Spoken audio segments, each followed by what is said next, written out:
In the quiet village of Amadi, nestled deep in the lush green heart of Igbo land, lived an elderly couple, Obianuju and Amadi. Their lives were simple, rooted in the groove of the land. For decades, they toiled under the sun, planting yams, cassavas, and vegetables, which they sold at the local market. Their love was a kind that needed no words, a gentle, enduring presence that had seen them through seasons of harvest and hardship. Yet, one sorrow shadowed their joy. They had no children. Whispers circulated about them wherever they went. In the marketplace, on the village path, behind closed doors, the rumors never ceased. Their womb is barren, some said, shaking their heads. Others, more brutal, would scoff. What kind of marriage bears no fruit? Obianuju bore it all in quiet dignity. Amadi, though pained, never showed it outwardly. They had long stopped praying for children, accepting their fate with the grace of those who had known life's many disappointments. Years drifted by, like dry leaves in harmattan wind. The couple grew older. The lines on their faces deepened. Their backs bent from years of farm work. Their hair turned a silvery white, and their hands, once strong, trembled ever so slightly. Yet their bond remained unshaken. In the evenings, they sat by the fire, speaking in soft murmurs, wrapped in the quiet comfort of shared memories. Then, one fateful morning, as the cock crowed and the first rays of sunlight spilled into their modest hut, Obianuju felt something unfamiliar. It began with a flutter, a queasy restlessness in her belly. Days passed, and the feeling intensified.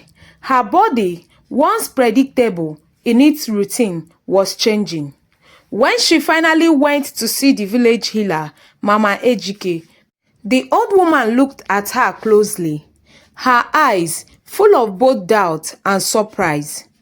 After saying some chants and checking her with herbs, Mama Ejike stepped back and said quietly, "Obianuju, you are with a child." The words stood still. At first, Obianuju laughed. It was a rough, surprised laugh that filled the healer's heart. "How is that possible?" she asked, her voice shaking. "I'm too old. My moon has long ceased to rise." But the signs were unmistakable. As the months passed, her belly blossomed like a ripening fruit. Amadi watched with a mixture of wonder and fear. The villagers were stunned. Some people doubted it, while others completely refused to believe. "That can't be true," they whispered. "They are cursed, not blessed. This must be witchcraft." Still, the signs grew stronger. Obianuju glowed with a radiance unseen in years. Amadi became protective, refusing to let her carry even a basket of vegetables. He fetched herbs, prepared meals, and spoke to her belly every night, whispering dreams and songs into it. Finally, on a cool harmattan night, when the stars blinked like the eyes of the ancestors, Obianuju went into labor. It was long and exhausting. The cries from their huts filled the village air. The women gathered, praying, singing, urging her on. And then, as the first light of dawn touched the earth, cries filled the air, not just one, but three. Triplets, 2 boys and a girl. The villagers were speechless. Triplets? At their age? They gasped. The very same mouth that once mocked now murmured in amazement. Some fell to their knees, others wept. It was a miracle. The children were named Adugo, Chidiebere, and Chimaobim. Ada, the firstborn, was named after Obianuju's late mother, a symbol of strength. Chidiebere, meaning God is merciful, and Chimaobim, God knows my heart, were testaments to the divine mystery of their births. The triplets flourished. They were beautiful children with eyes that sparkled like the morning dew and laughter that rang like bells. Obianuju and Amadi, despite their age, gave them all the love in the world. The villagers watched in admiration as the elderly couple transformed. They were energized and restored. They became parents in every sense, guiding, nurturing, and protecting. But not without challenges. People still whispered, how long will they live? Can they raise children at their age? Obianuju and Amadi heard them but remained determined. They taught Ada, Chidi and Chima to be kind, humble and hardworking. The children grew up, helping on the farm, learning the values of diligence and respect. As they matured, each child began to shine in unique ways. Ada showed a new interest in herbs and roots under the Mamejike's guidance. She learned the ancient art of traditional medicine, healing the sick with her gentle hands. Chidi had a deep love for the land. He planted with a quiet patience, rare for someone his age, drawing life from even the most barren soil. Chima, always curious, sketched everything around him, from goats to glowing sunsets. His vibrant murals on the village walls amazed every visitor who saw them. Their talents blossomed, and so did the family's fortunes. The triplets brought honor to their parents. People from neighboring villages came to consult Ada, buy Chidi's produce, and admire Chima's act. The whispers turned into praises. These children are a gift from the gods, they said. As a gesture of gratitude, the triplets united to build a new home for their parents. The result was breathtaking: a roomy bungalow with a broad veranda, a green garden, a clear, small, beautiful pond. Obianuju and Amadi were overwhelmed with emotion, shedding tears of joy on the day they moved in. More years passed. The triplets became adults. Ada opened a healing center where she treated villagers using herbs and roots. Chidi expanded their farmland and began supplying markets in nearby towns. Chima became known across the region for his art, holding exhibitions that brought pride to Amadi. Despite their growing fame, they never forgot their roots or their parents' sacrifices. One year, a great drought hit the region. Crops withered, streams dried up, and hunger loomed.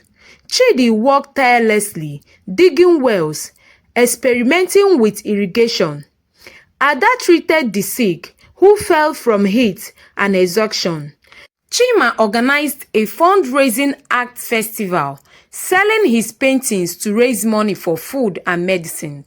Their combined efforts saved not just their village, but surrounding ones. Obianuju and Amadi watched with pride. The children they had once been mocked for now stood as a pillar of the community. An empowerment from the state capital visited Amadi after the news of the remarkable triplet reached the governor. In recognition, he granted them prestigious titles and introduced scholarships for the village children. Roads were renovated and a health center was established bearing Obianuju's name. Amadi's legacy was celebrated with a statue in the village square. Now, in their later years, the triplets remained devoted to service. Ada guided young women in the practice of herbal medicine. Chidi mentored aspiring farmers. And Chima shared his passion for art with students in local schools. Though they lived modestly, their legacy resonated across the land. One evening, as the golden sun went down behind the hills, the village elder came to see them, holding a kola nut and speaking with deep respect. He said, "Your children are our pride. You have shown us something profound, that miracles can come at any time, no matter how late." Obianuju smiled through her tears and said, "We are humble, Nai. What we received was a gift beyond measure. If our story brings hope to others, then our journey has been worth it." Amadi bowed his head respectfully and said, "Nai, we are grateful. The path was long, but the blessings came in their own time. If our children bring joy to Amede, then our hearts are filled. Truly, the ways of the gods are deep, and their timing perfect." As time passed, the triplets built families of their own. Each of them found love and married. Their weddings celebrated with drums, dance, and joy that echoed across Amede.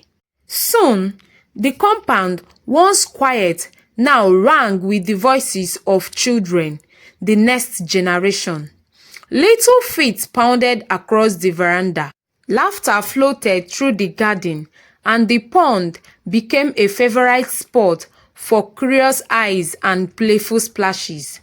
The once small household had become a lively heaven, full of stories, songs, and new dreams taking root. Obianuju and Amadi sat under a fruitful tree, and beside them, Ada, Chidi, and Chima gathered quietly, holding their hands with love and gratitude. In that simple moment, the truth was clear. Age had never been a barrier. Love, faith, and perseverance had written their story, a story determined to echo through generations. The legacy of Obianuju and Amadi lived on, not just in memory, but in the vibrant, joyful presence of their grandchildren. Surrounded by the warmth of their family, Obianuju and Amadi sat in silence, watching their grandchildren chase fireflies. They had lived long enough to see their legacy take roots. Wow. This story reminds us of something we all need to hear. Miracles don't always come when we expect them, but they do come.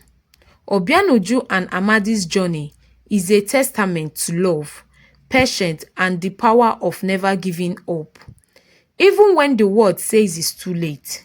In a time when hope often feels distant, this family story encourages us to believe again in second chances, in quiet strength, and in the beauty of building something lasting through faith and love. Have you ever experienced a blessing that came when you least expected it? What legacy would you like to leave behind for future generations? I would like you to share your thoughts in the comment section. Like, subscribe to this channel, and share with someone who needs a little hope today. Till we bring another interesting story your way, stay hopeful, stay kind, and never stop believing in the quiet miracles life can bring. Bye.